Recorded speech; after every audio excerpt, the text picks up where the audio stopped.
Hello, yes, it's Lorena the Elusive.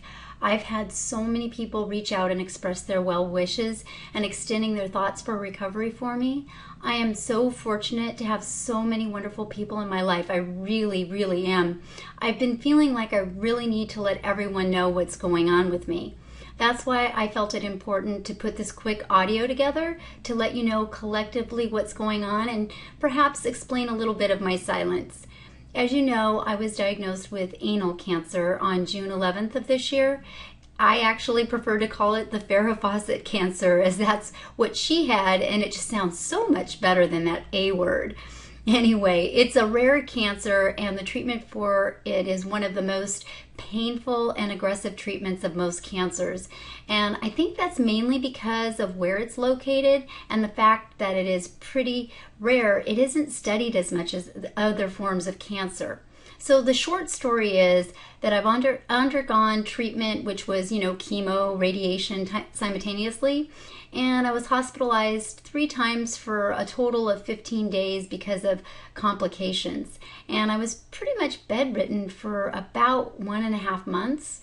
My team of doctors and some alternative treatment resources that I've been using have all said that my radiation burns were really the worst that any of them had ever seen. So it was a pretty aggressive treatment plan. And all my human functions surrounding that area, I won't get into it, and onto the inside of my thighs, it actually resulted in 3rd-degree burns with no skin left intact in that whole area for a majority of the time that I was going through the treatment. So just normal body functions were excruciating during that time, and there wasn't anything they could do to help that pain. That along with severe chemo reactions, I guess now in hindsight we've concluded that they probably gave me too high of a dose for my size and weight, so that caused the chemo reactions. And I had all the side effects you've ever heard about, including major mouth ulcers that didn't allow me to eat solids or actually talk for 2 weeks. And yes, I lost tons of weight and all my hair 2 different times. And please don't take offense to this. It's just my own little joke. But I look in the mirror when I don't have my hat on. I look in the mirror and I think, gosh, I look like I could do a TV commercial for starving people in America. Forget Africa. Hey, we're starving right here.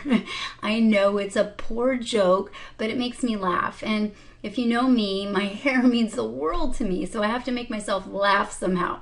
Anyway, the worst part of all of this is past now. Yay! We are currently trying to get some weight back on me. I'm about 94, 95 pounds, so we're carefully managing a diet, but at the same time, I've been left with a ton of GI issues because of all the treatments and stuff. So we have to be really delicate on what I can and can't eat.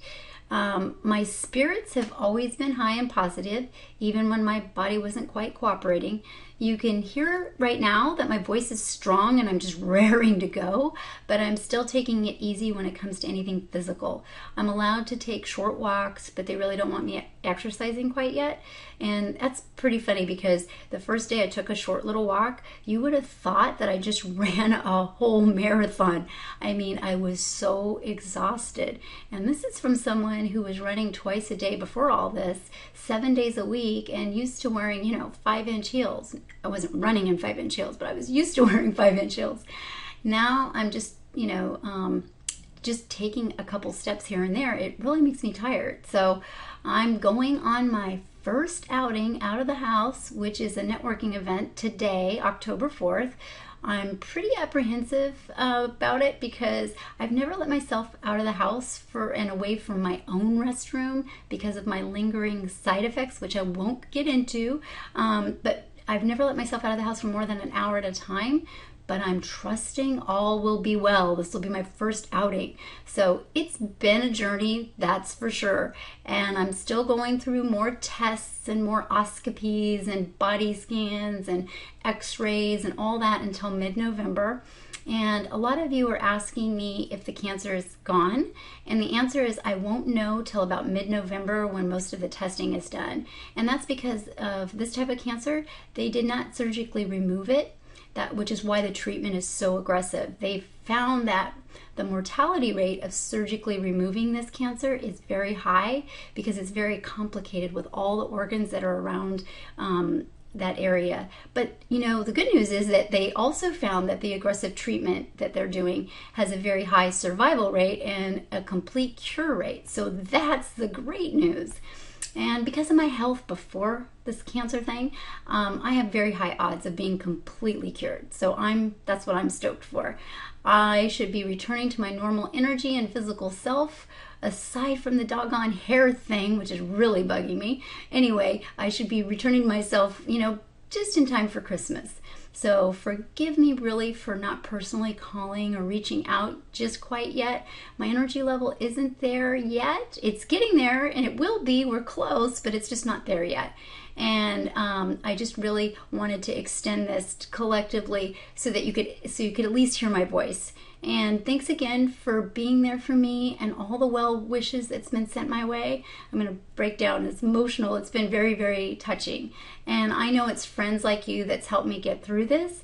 And I firmly believe that all the prayers and thoughts, and I'm getting touched, sorry, that have been sent my way have just really helped me get back to my old rambunctious self, and I'm going to be there. So thanks again, and take care, everyone. Thanks.